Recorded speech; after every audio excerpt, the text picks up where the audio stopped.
Padma barrage ও দ্বিতীয় পদ্মা সেতু নির্মাণের রাজনৈতিক অঙ্গীকার সবচেয়ে জরুরি বলে মন্তব্য করেছেন বিএনপি মহাসচিব মির্জা ফখরুল ইসলাম আলমগীর। যেভাবে জাতীয় ঐক্য তৈরি হয়েছে সেভাবে চলতে পারলে গণতান্ত্রিক উপায়ে এগিয়ে যাওয়া সম্ভব বলে মনে করেন তিনি। তবে বিশিষ্টজনেরা বলেছেন, দেশের স্বার্থ রক্ষায় যে কোনো কাজে সাহসী ও দক্ষ রাজনৈতিক নেতৃত্ব ছাড়া সামনে এগুলো সম্ভব নয়। শাকের আদনানের রিপোর্ট। রাজধানীর ব্র্যাক সেন্টারে ফারাক্কা ব্যারেজ ও বাংলাদেশের সংকট, পদ্মা ব্যারেজ ও বাংলাদেশের সম্ভাবনা, দ্বিতীয় পদ্মা সেতুর আবশ্যিকতা নিয়ে সেমিনার। অর্থনীতিবিদ ও বিশেষজ্ঞরা বলেন, জনগণের জোরালো দাবি ও রাজনৈতিক সদিচ্ছা ছাড়া কোনো কাজই সফল হবে না। প্রথম হচ্ছে টেকনিক্যাল, এবং এই টেকনিক্যাল বিষয়টা টেকনিক্যাল লোকের হাতে ছেড়ে দেন। দ্বিতীয় হচ্ছে ইকোনমিক, তৃতীয় হচ্ছে ফাইন্যান্সিয়াল। এই টাকাটা যেই দেশ ব্যবহার করবে তাদের সক্ষমতা আছে কিনা এটা ম্যানেজ করার।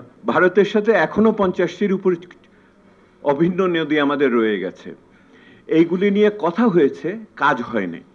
আমি প্রত্যাশা করব নতুন সরকার এই অমীমাংসিত বাদবাকি নদীর ন্যায্য হিস্সা পাওয়ার ক্ষেত্রেও তারা যথোপযুক্ত পদক্ষেপ নেবে।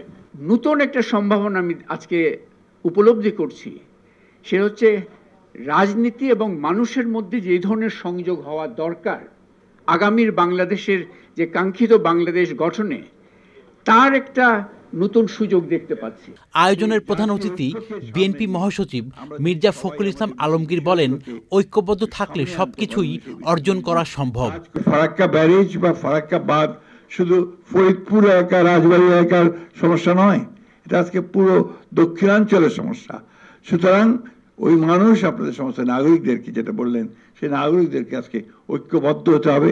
প্রতিবেশী দেশের সঙ্গে যে কোনো ইস্যু বুদ্ধিমত্তা দিয়ে আলোচনার পরামর্শ দিয়েছেন আলোচকরা। আন্তর্জাতিক বিধিবিধান তারা ধারাবাহিকভাবে লঙ্ঘন করছেন। শাকের Adnan, channel I, Dhaka. Bundle থাকলে প্রতি সেনমানিতে টাকা বাঁচবে। বিকাশ সেনমানি বান্ডেল কিনে জিতুন প্রতি লেনদেনে।